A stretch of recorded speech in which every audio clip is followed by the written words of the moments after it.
is the National Cancer Society Malaysia. You've reached the Cancer Information Service. How can I help you?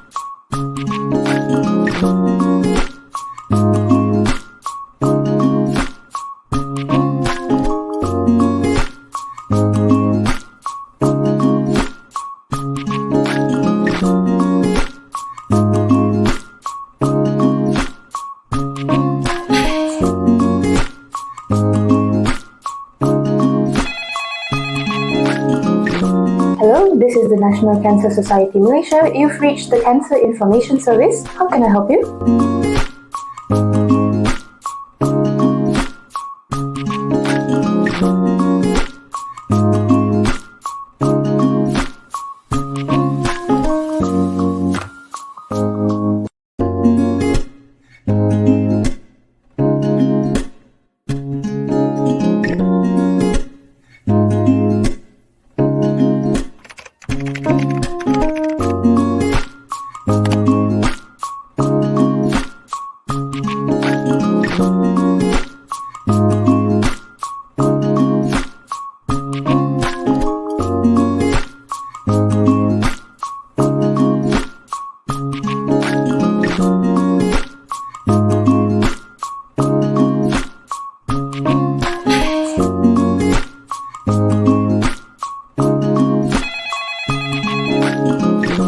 Hello, this is the National Cancer Society Malaysia. You've reached the Cancer Information Service. How can I help you?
Hello, hi everyone.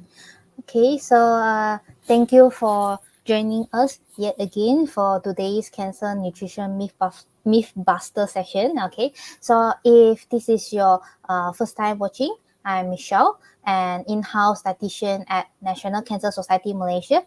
So, do you guys still remember that? Okay, our previous live and what was the topic about? Okay, previously we discussed about tomato, but if you miss our previous live session, okay, so don't worry, okay, our previous live session are available on our Facebook page and also our YouTube channel for you to rewatch. Okay, so perhaps a change of the wind tonight. Okay, instead of binging on your favorite K-drama, you can binge watch our series instead and be nutrition savvy by the end of it. Okay, so before we begin, okay, a reminder to all, okay, if you have any question about today's topic, okay, leave a comment and I will answer it at the end of this live during the Q&A section.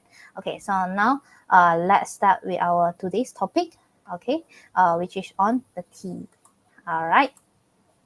Okay, so Cumula sinensis, or commonly, okay, we know it as tea, and is one of the three most popular non-alcoholic beverage, okay, with the water and also the coffee, okay, and it is believed to originate from northeast India and also southwest China, okay.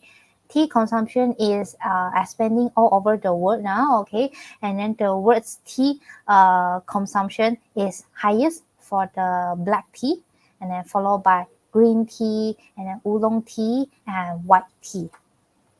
Okay, yeah.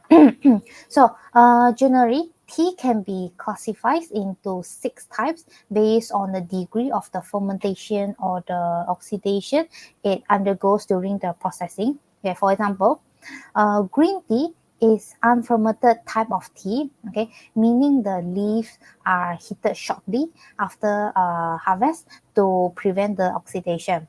So this preserves their natural green color and fresh flavor, and it is especially popular in East Asia, specifically in Japan and China. Well, white tea, okay, is a slightly fermented tea, and it offers a light and delicate taste due to the minimal processing that helps retain the natural appearance and the flavor of the leaves. Okay, and then both yellow and oolong tea are partly fermented tea and offer a complex range of the flavors. But yellow tea have a slightly yellowish hue and milder taste as compared to the oolong tea. And then next is the black tea. Okay, black tea is a fully fermented tea, and it is the most popular tea in the world. Okay, and also in Malaysia, for example, in Malaysia we use the black tea to make the teh o, or the teh ice, and also the boba milk tea. Okay, and lastly, the dark tea is considered a post fermented type of the tea, okay, meaning that the tea undergo a unique fermentation process after the initial processing, and then setting it apart from others type of the tea, and then it has a still aroma and has a smoky taste. And then the most famous type of the dark tea actually is called pu'er. Yeah, pu'er tea. Yeah. Okay.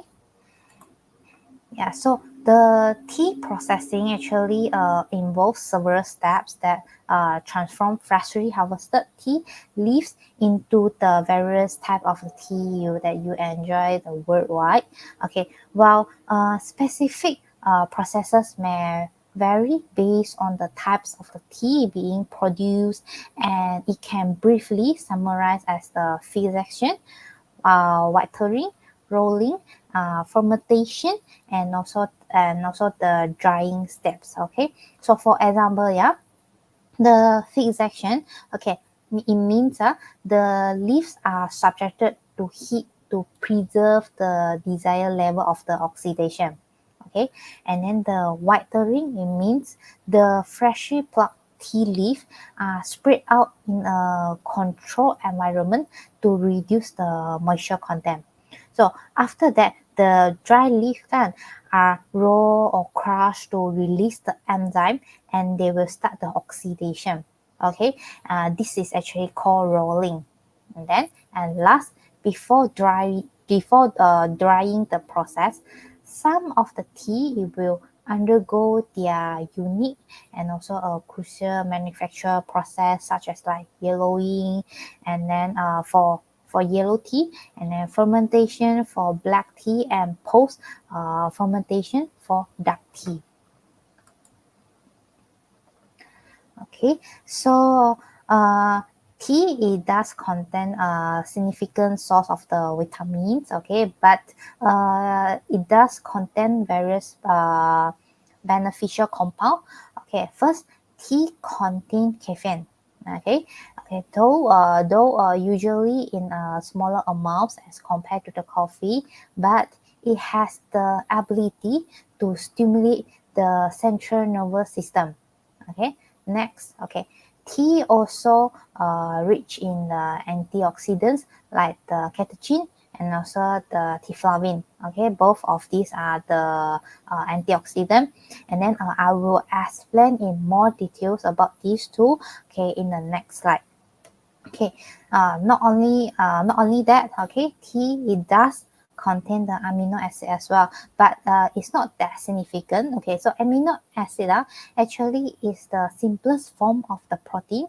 Okay, and the amino acid like the L like L-theanine is a form of the amino acid lah. Okay, it's particularly in higher quantities in certain types like the matcha and also the green tea.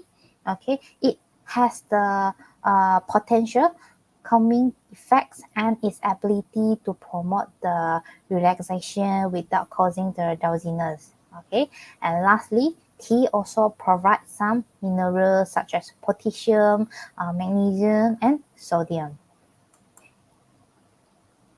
Okay, so polyphenol is one of the classes of the phytochemical that present in the plant. Okay, so it has the antioxidant properties to protect the plant for a proper growth. Okay, so in natural, the polyphenol in the plants are generally involved in the defense against the UV radiation, the UV light, or the aggression by the pathogens. Okay, so there are two types of the polyphenol, okay, that can be found in the tea, which are the catechin and also the tiflavin. So catechin, okay, it can be found more in the unfermented tea, such as green tea. Okay, for the tiflavin, it is can be found more in those fermented tea, such as black tea. Okay, this is because like the tiflavin is actually oxidized form of the catechin, and then the catechin is converted in tiflavin during the fermentation in making the black tea. Okay, and then apart from that, okay, the catechin and also the tiflavin are both considered antioxidants, but the catechin has relatively higher antioxidant capacity than that as compared to the tiflavin. Okay, therefore, the catechin is more popular being studied for its protective role in the human health, such as like the cancer. So there are 4 types of the catechin present in the tea. So you can basically you can look at these 4 examples here. So they are the EGCG, ECG, EGC, EC, and all these names. Okay, so among them, right, the EGCG, right, is the most popular one. Okay, to be studied. So, yeah. Okay, so meanwhile, okay, there are few types of the tiflavin present in the tea. So including the TF, TF3G, yeah, and the other 2. Okay, yeah. which are produced by the oxidative coupling between those 4 types of the catechin. Okay, next. Yeah, so here's come to our question. Okay, can tea consumption reduce the cancer risk? Okay, anyone want to try? Okay, you may type your answer inside the comment box. Yeah. Okay, anyone want to try? Okay. So, okay, previous slide, please. Yeah, so the answer actually is no. Okay, so actually until this point of time, right? Okay, despite the fact that okay, tea itself it contains the beneficial compounds like the antioxidant, like I keep mentioning just now, the two one. Okay, but there's still limited evidence supporting the idea that okay, drinking tea can actually reduce the risk of cancer. So drinking tea alone may not entirely prevent cancer, but it could potentially be part of a healthy lifestyle that might contribute to reducing the risk of certain type of the cancer. Yeah. Okay. So next slide, please. Okay, so as we all know that okay, tea it does contain the caffeine, but is the caffeine from a tea a concern for us? Okay, so the answer actually is okay, yes. Okay, despite the fact that okay, the caffeine amount actually is very little in the tea as compared to the coffee. Okay, for example, like black tea has only like third to half the caffeine okay found in the coffee. So while green tea tends to have even less. Okay, based on a study, 1 cup of the blue tea would contain like around 30 to 60 milligram of the caffeine, and a cup of coffee actually is contain like approximately roughly like 110 to 130 milligram of the caffeine. Okay, so actually based on the European okay food safety authority, okay, the maximum caffeine intake for a healthy adult in a day is actually at 400 milligram, or not more than like approximately 4 cups of the coffee, meaning that okay, if we drink 2 cups of the blue tea, okay, it will contain like approximately the same caffeine intake as in 1 cup of the coffee. So if we convert from this, okay, and healthy adult can actually drink up to 8 cups of blue tea in a day.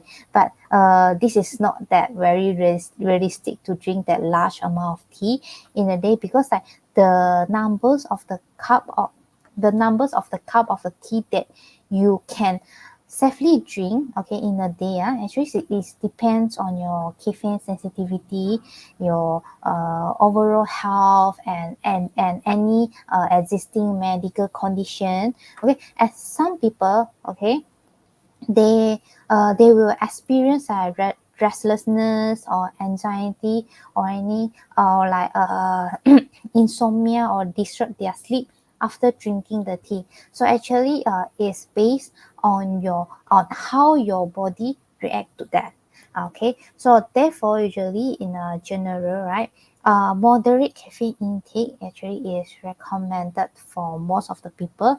So meaning that okay, meaning that less than 4 cups of tea in a day is recommended. Okay, so just now, right, okay, we learn about okay there is not enough research to prove that okay tea can actually prevent cancer risk, and then we need to watch out on our caffeine intake. Okay, so what else okay other than these two things, what else we need to take note on while drinking the tea? Okay, so the answer actually is the sugar intake. Okay, so it is important okay for us to take note on the sugar intake from those sugar sweetened drink like teh O, teh ice that you can easily order at the mama stores, okay, or any other restaurant. Okay, so based on the the WCRF, which is the World Cancer Research Fund. Okay, it is recommended to limit the consumption of the sugar sweetened drinks, because if excessive sugar intake, okay, can actually contribute to weight gain, okay, and it can lead to overweight and also obesity, and then last, okay, it will make you high risk of getting the cancer. Okay, so therefore we recommended, okay, to choose for less sugar or no added sugar when you order your drinks outside or when you self-make at home. Okay, so based on the RNA of the Malaysia, okay, the recommended added sugar intake actually is less than 10% of your total energy intake per day. So, which is not more than 7.5 teaspoon of your sugar per day based on your 1,500 kcal calories in a day.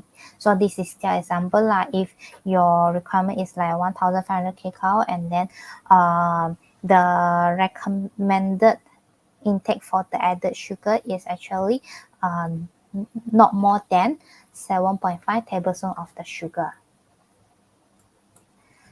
Okay, so here is a healthy, refreshing fruit tea with no added sugar, okay, that you can easily prepare at home. Yeah, the recipe is very simple. Okay, all you need are tea bag, okay, lemon slices, berries, and mint leaf. Okay, this recipe is actually flexible. You can change the ingredient to any choice that you want. Okay, so for example, you can change the green tea to a black tea or oolong tea. So for fruits, you can actually change the berries, apple, mango, or watermelon. Okay, and then for citrus fruit, you can also change the lemon to the grapefruit, orange, or lime. And basically, the choice of the herbs can be like the basil leaf or rosemary or any mint leaves. Okay, so the benefit of preparing the tea, yeah, with the fruit is like you can actually enjoy the tea with the natural sweetness and extra flavor from the fruit, okay, by using less or no added sugar. Okay, so now, if you have any questions about today's topic, do leave us a comment. So in the meantime, let's see if we have any question for today.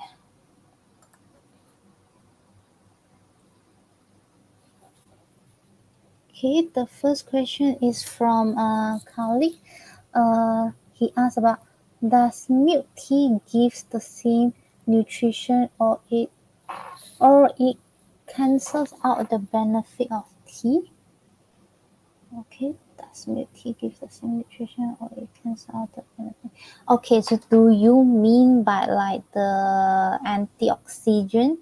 No, do you mean by, okay, the tea itself, it does consist of the antioxidants, but is it the same for the milk tea, whether it does contain the same nutrition as well? If like this is what you mean by, okay, I would say that, okay, if we look at the milk tea, right, okay, we look at the ingredient itself, okay, usually milk tea, they will put a lot of the sugar inside, like the maple syrup. Okay, in this way, I would say that, okay, if you still want to get the antioxidant, let's say you want to drink the milk tea, and at the same time you think that you can get the antioxidant from that milk tea, I would say that the chances is a bit lower, because like for milk tea itself, it does contain a lot of the sugar inside, and actually the sugar itself is the key thing that will make a people increase the risk of getting will make a people high risk of getting cancer if they take it in a very excessive amount. Yeah, because like if we take the sugar in a excessive amount, it will make a person become overweight or obese, and this will make a person high risk of getting the cancer. Yeah, hope I answer your question. Okay, so this is a question from Mei. So she asked about, can patient drink teh or kosong, green tea, and those ho yin ho? Um, I'm sorry, I'm not sure about what is ho yin ho, but yes, for cancer patients, they still can enjoy teh or kosong and green tea as well. Yeah. Okay. Okay, so this is a question from Haziz. Okay, he asked about, okay, hi, does tea dehydrate our body? Okay, okay, so to answer this, okay, I will say that because like tea itself, okay, it does contain the caffeine, okay. Of course, it will dehydrate our body like the coffee. So if you drink tea, okay, so remember to drink a lot of water, okay. Okay, so this is a question from Ayat. Okay, so is caffeine bad for cancer patient if consumed in large amount? Okay, so thank you for the question. Okay, so like I mentioned just now, okay, in general, okay, the recommended caffeine intake is like 400 mg in a day, right? Okay, but when we okay but still, okay, we have to look into the persons, their how their body react to the caffeine intake. Of course, if like in a normal healthy individual, okay, we don't encourage to drink like more than 2 cups of the tea in a day, more than 2 cups of the tea in a day. And actually it same goes for the cancer patient as well. If we drink if we drink the caffeine in a very large amount, of course it is not good for everyone, no matter it's a normal healthy individual or a cancer patient. Okay, hope I answer your question. Okay, so we have a question from Cairo also. Okay, he asked about, what about stevia tea? Do you still need to add sugar? Oh, okay, so actually, stevia is considered artificial sweetener.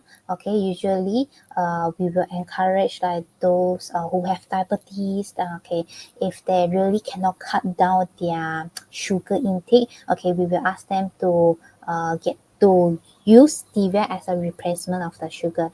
So if you use stevia, okay, you actually don't need to add any added sugar inside. Yeah, so hope I answer your question. Okay, thank you. Okay, so we have a question from Essen. Okay, so she asks, what is your opinion about kombucha tea? It contains microbes or yeast, okay, for fermentation processes and probiotic. Should the patient undergoing chemo who are immunocompromised stick to normal tea instead of kombucha? Okay, so this is a very interesting question.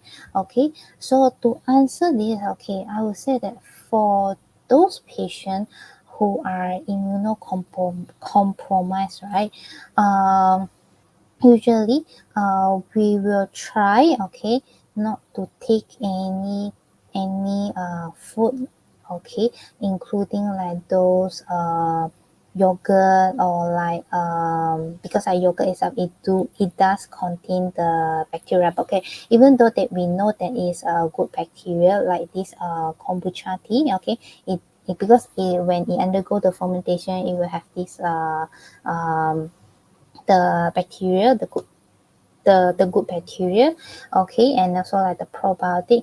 But in this situation, I don't really encourage them to take any like the kombucha tea, just to prevent like anything might happen after they take the like this good bacteria, because at this point in time their immune system is very low. They are actually high risk of getting the infection. So if they really want to take like tea, I will encourage just to go and get the normal tea or green tea. Yeah, will do. Okay, so hope I answer your question.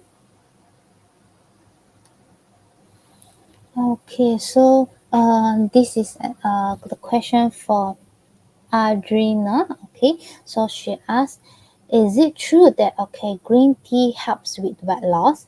Okay, so to answer this, I will say that actually it depends. Okay, why it depends is because if previously you drinks your normal drinks, or we call it as your beverage is like those sweetened beverage, yeah, like those sugary drink, and then now you suddenly change it to like green tea, which is they don't have much calorie inside as we compare to the sugars, the sweetened drinks. Of course, okay, it will help you to lose your weight. Yeah, so hope I answer your question. Yeah, so I have another question from Christina Low. Okay, so she asked, is there a limit to how much how much tea I can drink in a day? Yeah, so actually like just now this one slide kan, okay, I've mentioned about. So actually it's recommended to consume like less than 4 cups of the drinks in a day. Yeah, okay, so hope I answer your question.